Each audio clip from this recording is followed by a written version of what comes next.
It seems like nearly every game is collabing with another form of media, from Call of Duty featuring The Boys, Apex Legends with Final Fantasy, and Fortnite, well, with everything.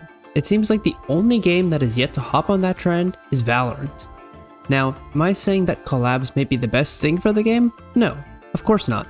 But I still think it'd be fun to think of the what ifs if Valorant were to collab with some of the modern media's most popular shows, anime, and movies. So today I'm going to be discussing what a potential Jujutsu Kaisen collaboration with Valorant may look like.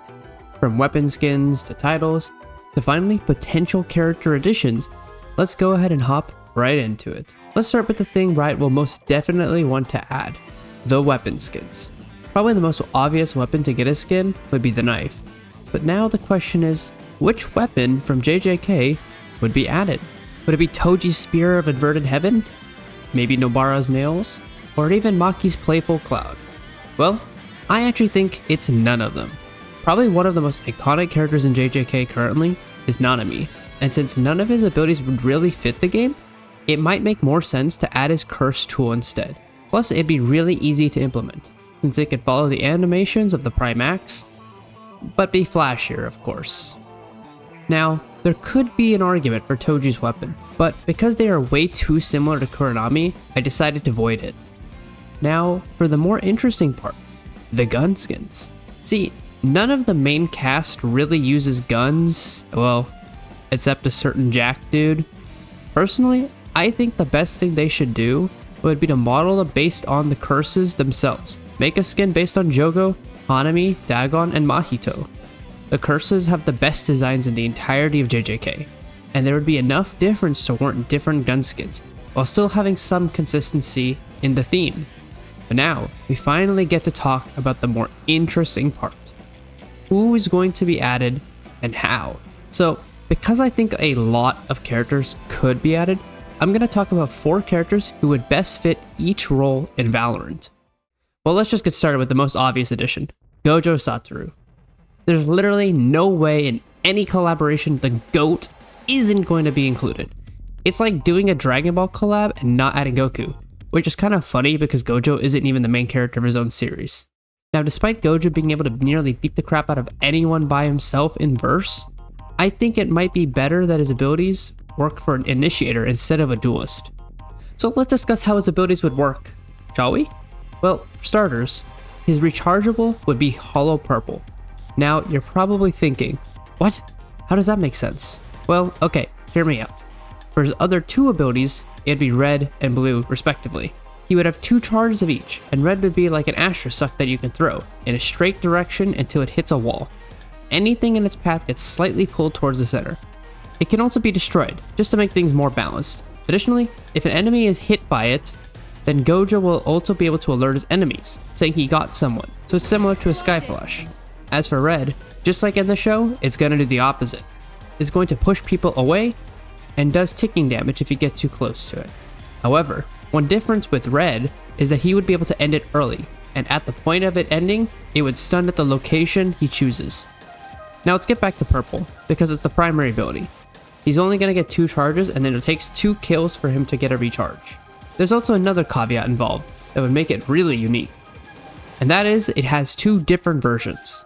The first is just triggering it, where it would still function like Red and Blue. It goes forth in a path, but instead it's much faster and does ticking damage, and then ultimately the explosion at the point of contact, like a Sova Shock Dart. However, if you happen to have used both 1 charge of Red and Blue, then it would do more damage and the explosion radius is bigger, so it relates better to the actual show. And finally, his ult. Of course, it's gonna be Unlimited Void, but I think just having another ISO ult would be kinda boring. Instead, I think playing with the idea that Void is basically sensory overload would be interesting. One thing that Spike Rush has is making you hear gunshots that don't actually exist. I think false information as an ult could be really useful. The other aspect is that you'd be slightly blinded. Not too much towards as powerful as an Omen Blind, but at the moment of ult you are kind of full blind and then you're partially blind for the duration of the ult, which would be about 3 seconds max. Overall, my idea was to make him the first agent where you are incentivized to consider the order of the abilities you use, giving a more unique complexity that fits his abilities in the show itself. And that pretty much covers our first agent. Next up would be our duelist, Itadori Yuji. But actually, it's also Sukuna. Now, hear me out.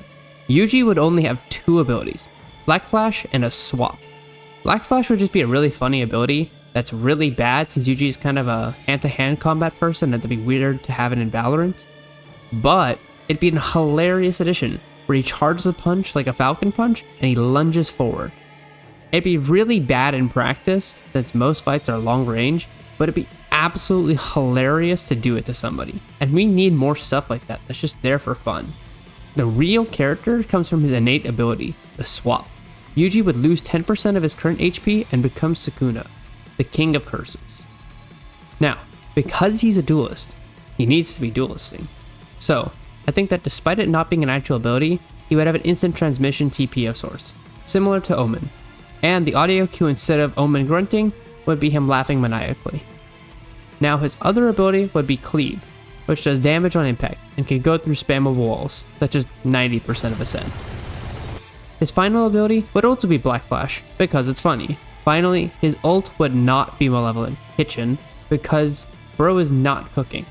But instead, we will have a similar ult to Clove instead, except with one big difference.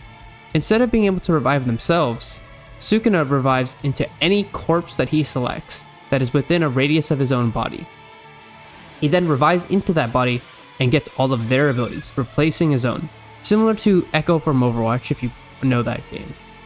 However, this would be insanely busted if he had their ult, so that's the only thing he won't get. He ulted will die after 15 seconds to make it more fair if it's early in the round. There's also a windup of 2 seconds like Clove before he can attack.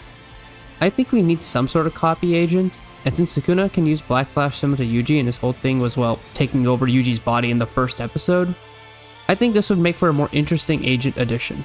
The next one is our Sentinel, which would be none other than Megami. His main ability would be the Divine Dogs, where he can place 2 anywhere, and if an enemy walks near one, it bites them and stuns them for 1 second. Similar to a Trip, but if it was also a Sky Dog. He also needs to be close by for it to work, so it's not universal like Cypher. Next up is Nue, which is the more creative thing. Basically, it's like a bird. I think a surveillance drone function would be kind of cool, where it patrols back and forth and is somewhat audible so the enemy can hear and destroy it if they want, but if they are seen by the drone, it alerts Megami. His final ability would be a barrage of bunnies. They can be triggered, but do absolutely nothing but obscure the enemy's view of you, which would be just kind of funny to be honest. Finally, his ultimate would be none other than Big Raka. It would of course be a summon, where he can place it down and it would stand idle like Bob from Overwatch. The one unique thing about Maharaga's HP would be it would be equivalent to the amount of HP of the remaining players on the enemy team, excluding shields, so a maximum of 500 HP. Then it throws projectiles slowly and will copy an enemy ult that Megami can choose to trigger at Raga's location. So choosing Yoru's ult may be a throw, but a Viper ult could be really, really good. But I think the idea of a summon would be interesting to see in this game. Raga could even just be a 500 HP tank that chases you, and that would be also equally terrifying. And at last, we are at our final agent, the Controller. This is probably the one I had the most trouble with since no characters really fit the role of controlling space, but I think the one that makes the most sense is probably Choso, despite him not playing a super big role in the story. So of course, he would have his blood related abilities. The first thing would be some sort of blood smoke, where he can have 3 like Brimstone, but will recharge. To compensate, he will have to lose 5 HP for every additional smoke he places, after the first 2, which may not make a lot, but can make a difference between being one-tapped by a Phantom or Vandal. Next up would be Supernova, which unlike doing damage in the show, would work more like a Gecko Blind. The main difference is he can place it in the air somewhere, and it's fully visible and breakable to enemies. But he can trigger it at will and it blinds all enemies looking at it just like what he does to Yuji. The best way to think about it is it's kind of like a combo of Vice and Gecko. Then he would of course have Piercing Blood, which is a projectile he can throw that goes straight forward and does 25 or so damage on hit and slows the enemy. Finally, his ult would be Schizophrenia, just like in the show. Nah, I'm kidding, it'd be the Blood Meteorite. He yeets a giant meteorite in a radius that coats the floor in blood, and then slows everyone in the radius, so it's basically a massive Sage Slow. And that's everything. I hope you enjoyed this little fun video where I hypothesized what a JJK x Valorant collab could look like, even though it most definitely would never happen. Either way, let me know what you think. Should there be more changes? Maybe certain agents I came up with are too overpowered. Or did I cook a Michelin meal of a collab, and Riot should hire me? Comment down below, but most importantly, be sure to subskizzle. Thank you for watching.